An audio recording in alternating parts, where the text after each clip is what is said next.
es requisito previo la abolición del capital y el trabajo asalariado como categorías sociales, por no hablar de los ejércitos industriales de los estados obreros, o las múltiples formas modernas del totalitarismo o el capitalismo estatal.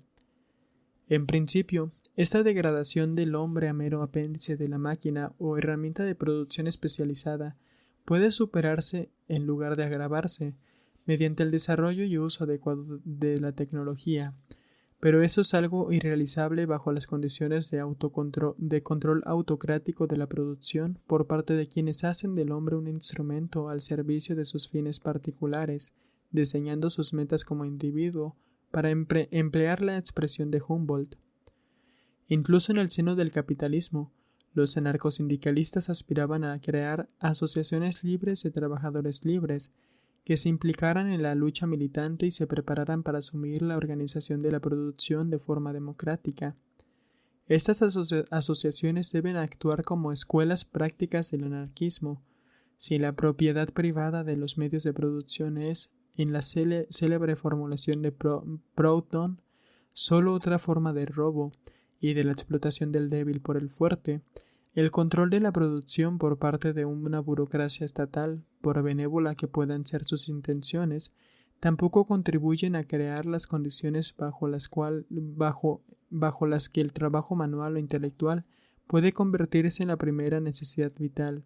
Por consiguiente, ambos sistemas deben ser superados. Al remeter contra la propiedad o el control burocrático de los medios de la producción, el anarquista se alinea con los que luchan por instaurar la tercera y última fase emancipadora de la historia. Si la primera convirtió a los esclavos en siervos y la segunda hizo de ellos en trabajadores asalariados, la tercera abolirá el proletariado en un acto definitivo de liberación que pondrá el control de la economía en manos de las asociaciones libres y voluntarias de productores. Fourier, 1848. También Alexis de Tocqueville advertía en 1848 el peligro inminente para la civilización. Mientras el derecho de propiedad fue el original y el fundamento de tantos otros derechos, fue fácil de defender, o más bien, no hubo necesidad de defenderlo. Por entonces constituía la ciudadela de la sociedad, siendo el resto de los derechos la fortificación que la rodeaba. No tuvo que repeler ningún ataque y en la práctica no se produjo ningún intento serio de tomarla al asalto. Pero hoy, cuando el derecho de propiedad es el último vestigio intacto del mundo aristocrático, lo único que queda de pie de su ciudadela, el único privilegio de una sociedad que tiende a la igualdad, la cosa es muy distinta. Basta con pensar en lo que sienten las clases trabajadoras, aunque sigan guardando silencio.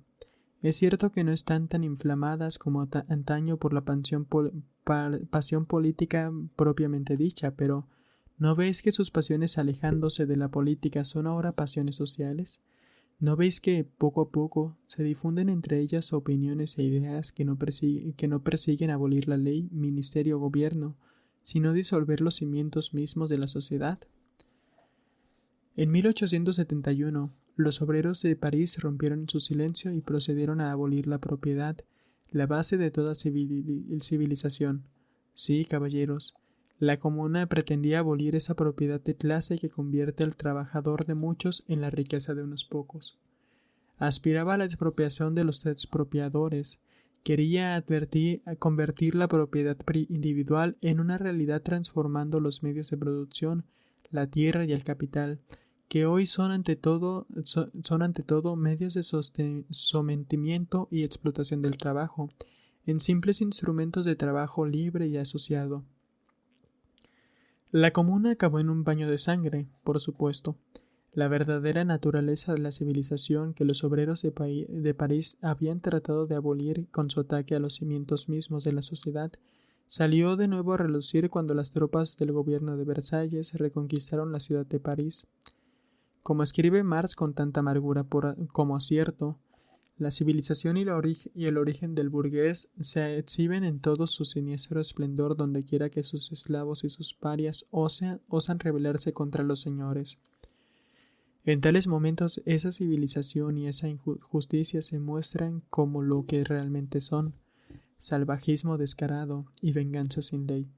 Las virulentas hazañas de la soldadesca reflejan el espíritu innato de esa civilización, de la que es el brazo vengador y mercenario. La burguesía del mundo entero que asistió complacidamente a la masacre que puso el broche a la batalla, se estremece de horror ante la profanación del ladrillo y la argamasa. Pese a la violenta destrucción de la comuna, Buchanan describió en los sucesos de París que los sucesos de París inauguraban una nueva era, la de la emancipación definitiva y completa de las masas populares, y su verdadera solidaridad futura por encima y a pesar de las ataduras del Estado. La próxima revolución internacional y solidaria de los pueblos será la resurrección de París, una revolución que todo el mundo todavía espera. Así pues, el anarquismo consecuente ha de ser socialista, pero de un modo particular. No solo se opondrá al trabajo alienante y especializante, y aspirará a la apropiación del capital por parte de los trabajadores, sino que insistirá además en que esta apropiación se realice de forma directa, sin la mediación de ninguna élite que actúe en nombre del proletariado. Se opondrá en suma a la organización de la producción por parte del gobierno, que equivale al socialismo del Estado, a la autoridad de los funcionarios del Estado sobre la producción y a la autoridad de los gerentes, científicos y encargados en la fábrica. La meta de la clase obrera es liberarse de la explotación. Es una meta que no se alcanza ni podrá alcanzarse nunca reemplazando a la burguesía de una nueva clase dirigente.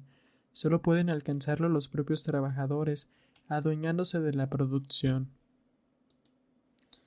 La CIDE procede de 5 tesis sobre la lucha de clases de Anton Panenkoek, figura destacada de la izquierda marxista y uno de los principales teóricos del movimiento consejista, y es que en la práctica el marxismo radical converge en las corrientes anarquistas, como ilustra la siguiente caracterización del socialismo revolucionario.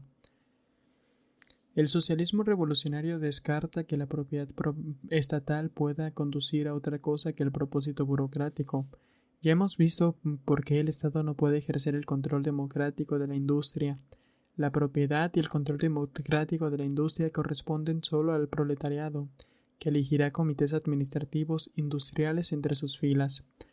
El socialismo será en esencia un sistema industrial. Su estructura electoral será de carácter industrial. De este modo, quienes llevan a cabo actividades comunitarias e industriales de la sociedad estarán representados de forma directa en consejos locales y centrales de la administración, y el poder de los delegados emanará de quienes llevan a cabo el trabajo y conocen las necesidades de la comunidad. Cuando el Comité Industrial Administrativo Central se reúna, representará a cada sector de la actividad social. Así, el Estado capitalista, político o geográfico será reemplazado por el Comité Administrativo Industrial del Socialismo.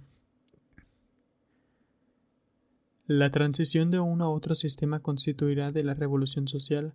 A lo largo de la historia, el Estado político ha ido asociando al gobierno de los hombres ejercido por las clases dirigentes. La República Socialista será el gobierno de la industria, administrada en el nombre de la comunidad. El primero entrañaba el sometimiento económico y político de la mayoría. La segunda traerá libertad económica de todos y será, por tanto, una verdadera democracia.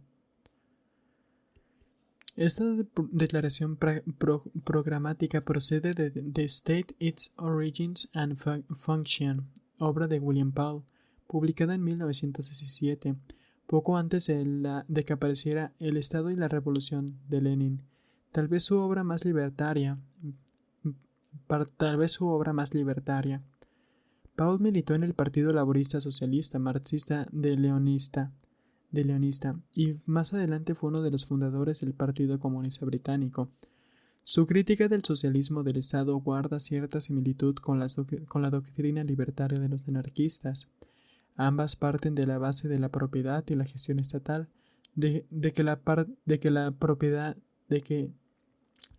Ambas parten de la base de que la propiedad y la gestión estatal degeneran en un despotismo burocrático que la revolución social debe de sustituir por la organización industrial de la sociedad bajo el control directo de los trabajadores. Podría acertarse multitud de afirmaciones similares.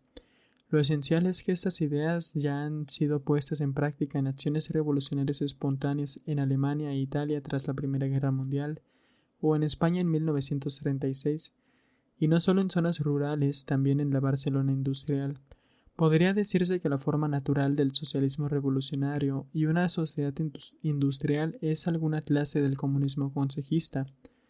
Confirma la institución de que la democracia se encuentra muy limitada cuando el sistema industrial está controlado por una élite autocrática, ya sean de propietarios, administradores y tecnócratas, ya sea por un partido de vanguardia o por una burocracia estatal.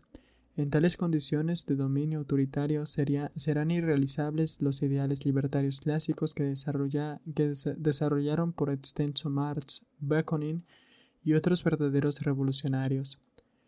El hombre no será libre de desarrollar su potencial plenamente y el obrero seguirá siendo un hombre fragmentario, degradado, mera herramienta de un proceso productivo dirigido desde arriba. La expresión acción revolucionaria espontánea puede inducir a un error. Los anarcosindicalistas, cuando menos, se toman muy en serio la observación de Bakunin acerca de las organizaciones obreras, que en el estado previo a la revolución deben crear no solo ideas sino también la realidad del porvenir. Los logros de la Revolución Popular Española, en particular, se edificaron sobre el trabajo paciente de muchos años de protagonismo y educación, sobre una larga tradición de compromisos y militancia. Las soluciones del Congreso de Madrid en junio de 1931 y el Consejo de Zaragoza en mayo de 1936 prefiguraban en más de un sentido los actos de la Revolución, al igual que las otras en pocas distintas esbozadas por Abad de Santillán. En su puntual descripción de la organización socioeconómica que habría instituir la Revolución, la Revolución española estaba relativamente madura, tanto en las mentes de los pensadores libertarios como en la conciencia popular. Tras el golpe de Franco, cuando la agitación de principios de 1936 dio a pie a la revolución social, el país suponía de organizaciones obreras con la estructura, la experiencia y los conocimientos necesarios para emprender la reconstrucción social. En su introducción a la antología de textos sobre la colectivización en España, el anarquista Agustín Saucke escribe: durante muchos años los anarquistas y sindicalistas españoles convirtieron la transformación social en su prioridad. En sus asambleas sindicales y en sus periódicos, folletos y libros se discutía continua y sistemáticamente el problema de la revolución social. Esta es la labor que esconde tras los logros espontáneos y la obra colectiva de la Revolución Española. Las ideas del socialismo libertario, en el sentido descrito, han permanecido soterradas en las sociedades industriales de los últimos 50 años. Las dos ideologías dominantes han sido el socialismo estatal y el capitalismo estatal, este último en Estados Unidos, cada vez más militarizado por razones obvias, pero de un tiempo a esta parte se ha reavivado el interés por ideas anarquistas. La tesis de Anton Pannekoek, que he citado, procede de un panfleto reciente de un grupo radical obrero francés, Informations Correspondance Ouvrière. Informations Correspondance Ouvrière. Las palabras de William Paul sobre el socialismo revolucionario se citan en un artículo de Walker Kendall, representado en el Congreso Nacional de Control Obrero en Sheffield en el marzo de 1969. En los últimos años, el movimiento de control obrero se ha convertido en una fuerza política pujante en Inglaterra, organizando numerosos congresos, editando gran cantidad de panfletos y captando el apoyo de los principales sindicatos del país. El Sindicato Unido de Obreras de Ingeniería y Fundición, por ejemplo, ha adoptado como política oficial el programa de nacionalización de industrias básicas bajo el control de los trabajadores a todos los niveles. En la Europa continental los progresos son equiparables. Por supuesto, los sucesos del mayo del 68 avivaron el interés por el comunismo consejista y otras ideas afines a Francia y Alemania, al igual que en Inglaterra. dado que el conservadurismo general de una sociedad tan